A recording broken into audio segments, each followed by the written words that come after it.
Thank you, the Whiting, and thank you to Joe's Pub. It's such an honor to be here. I'm going to tell you a story about Miriam Bohl. On March 28, 1944, the crackling voice of Gerrit Bolkestein, the Dutch Minister of Arts and Culture for the Netherlands, came across the airwaves on Radio Oranje from London, the broadcast station of the Dutch government in exile. He asked his countrymen to save their diaries and letters because after the war, he promised he would set up an institute to collect the letters and use them for historical research. History cannot be written on the basis of official documents and decisions alone, he said. If our descendants are to understand fully what we as a nation have had to endure and overcome during these years, then what we really need are ordinary documents, diaries, letters. One of the people who was listening to that radio broadcast was Anne Frank. She was in an attic in the Prinsengracht, where she had been living with her family for nearly 2 years. She wrote in her diary the next day that everybody pounced on her diary immediately. She had the idea that she would scrap the diary she'd been working on, which she had called Kitty, and that she would start writing a novel. The novel that she was going to write was called The Secret Annex. The title alone would make people think it's a detective story, she wrote. 10 years after the war, people would find it very amusing to read how we lived, what we ate, and what we talked about as Jews in hiding. As Bolkestein had promised, 3 days after the liberation of the Netherlands, they set up an institute called the National Institute for War Documentation. Now it's called NIOD, the War, Holocaust, and Genocide Studies Institute. And, go back to the last one. Sorry. This is the institute today, and in the early part of the 20th century, it was a bank, and so it has a massive bank vault in the basement, which is where they keep the archive of diaries and letters. The vault includes this entire wall is full of diaries, and that's Renee Koch, one of the researchers who introduced me to the collection in 2019. Every one of those folders contains a diary that was written by a person from the Netherlands during the war period, and some of them, and they're from all kinds of people, all walks of life, farmers, housewives, teachers, politicians, NSB'ers, which means people from the Dutch Nazi Party, also Jews who were in hiding, like Anne Frank, which is, her diary is included in this collection as well, and various other diaries. So for my book, I chose 7 diaries from this collection. Here are some of the examples. The tall stack of diaries is 18 volumes of a diary that was kept by a Dutch policeman who joined the Nazi Party. And he wrote about his experiences rounding up resistors and a lot of violence that he was a part of. The one to the top right is a diary written by Philip Mechanicus, who was a Jewish journalist in his mid-career, who was in Westerbork camp for 17 months and kept an extraordinary diary documenting the camp life during that period. And the one on the bottom right is written by a grocery store owner in Ypres who, at a certain point in the war, realized the threat to Jewish people and started hiding them in little cottages in the woods near where she lived. And she managed to hide more than 100 people and save more than 70 lives. But the story I'm going to tell you today is this one, which is the story of Miriam Bohl, who in 1940 was Miriam Levy. She was 22 years old when the Germans bombed the Netherlands, and she was engaged to a young man who was a Zionist, and he had left for Palestine 2 years before. And she was supposed to go meet him there 2 years later, but her documents came through in May 1940, just as the Germans were bombing Amsterdam. So she wasn't able to go. And So during the war, Jews were not allowed to correspond with people outside of the Netherlands. The only way that they were allowed to communicate was through Red Cross notes, which had to be only 25 words, and was sent through the mail and usually didn't arrive for like 2 months. So instead of writing him these postcards, she decided that she was going to write him letters every day to tell him about what her life was like. Sorry. As it happened, she was, of course, one of the people who was rounded up from the Netherlands, as were 75% of the Dutch Jews. And she wrote in her diary of the day in June 20th, 1943, when she was part of a transport of 2,400 people. We were herded to the station. This is it, I thought to myself. What I've been dreading so much is actually happening now. At the stations, the wagons were waiting. 8 horses, it said in French, on the side of my wagon. Many were in tears, naturally, while others sat there staring. Children were wailing, there was screaming and shouting, but also some jolly greetings, such as, "You here as well?" from spirited youngsters. The train left at 3 and was extremely slow because, of course, the engine had trouble pulling this long train. The pregnant women suffered the most. There was one in our wagon, and considering the special care these women require, and seeing them trodden on and jostled and thrown about, and thinking about how this will affect these women, you realize just how low we had sunk. I forgot to tell you that in Amsterdam, the people were standing on the roofs of their houses with binoculars watching us go. A fine spectacle indeed.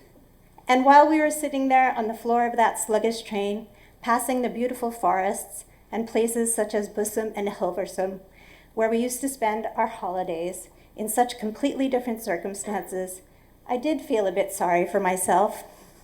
But I kept thinking, don't dwell on it. Just wait and see what happens next.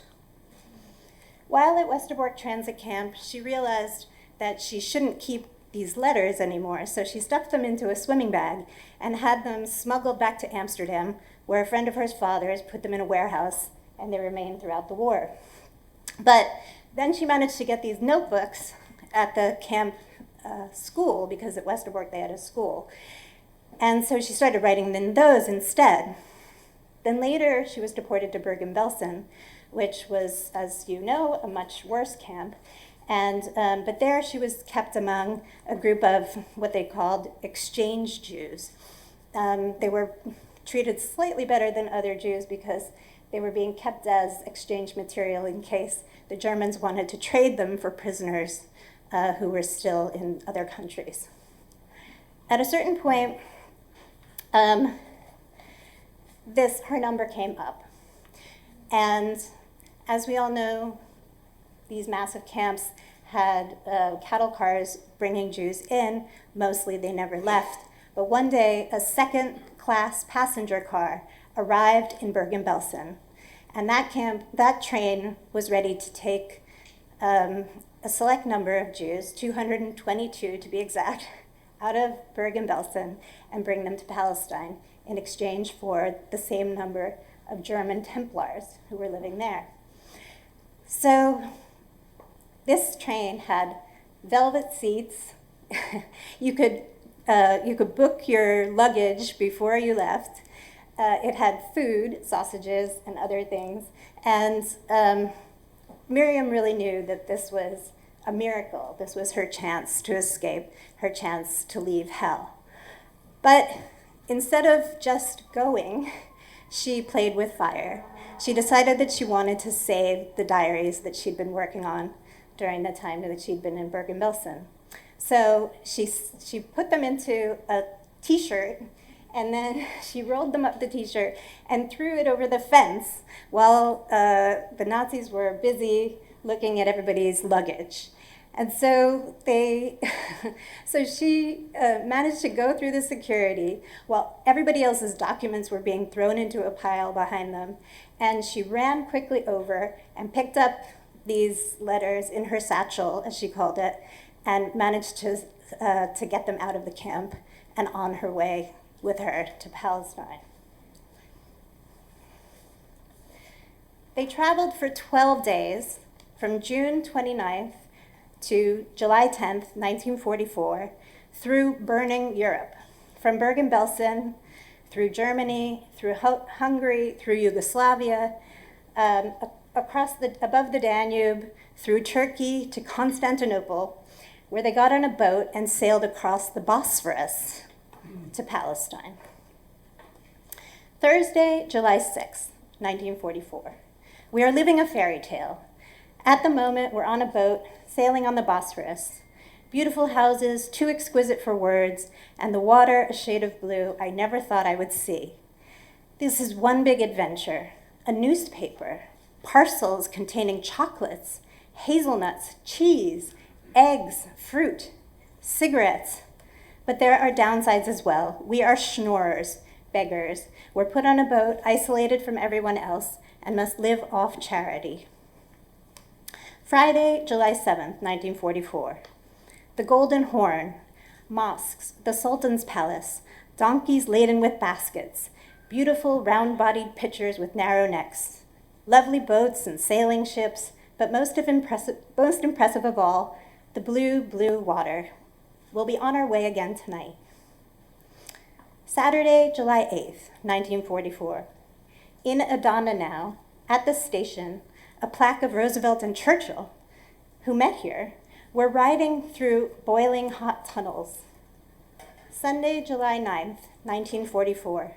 Aleppo, breakfast, washing and showering in a tent camp erected by British soldiers who have escorted us from Turkey. People are sleeping on the roofs. Monday, July 10th, 1944. Hama, Homs, Tripoli.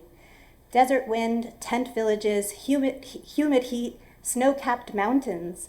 Beirut, Mediterranean. Ras El Nakura, Palestine.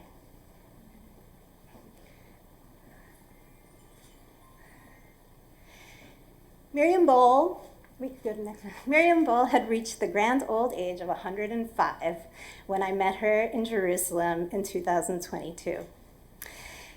My daughter and I traveled there after the corona lockdowns were finished and had the chance to hear from her personally about her life and her escape from Bergen-Belsen. The day was sweltering, and Sonia and I went to her home in a leafy district full of white stone houses where she had made her life since 1944. And she is an extraordinary woman. She doesn't have any kind of help. She takes care of herself. Recently, she had a fall, but she came back from the hospital. She told me today that she's doing just fine. And she was such an amazing person. We sat down and talked with her for about an hour. She described to us what it was like to see Leo, her fiancé, again, after they had a separation of 6 years. As someone else had witnessed this reunion and had described it to her, and this woman had said, they embraced, they embraced, they embraced. By the time we met her, it had been a long time since Miriam Bohl had been Miriam Levy. Once in Palestine, she didn't think of the letters or the diary again.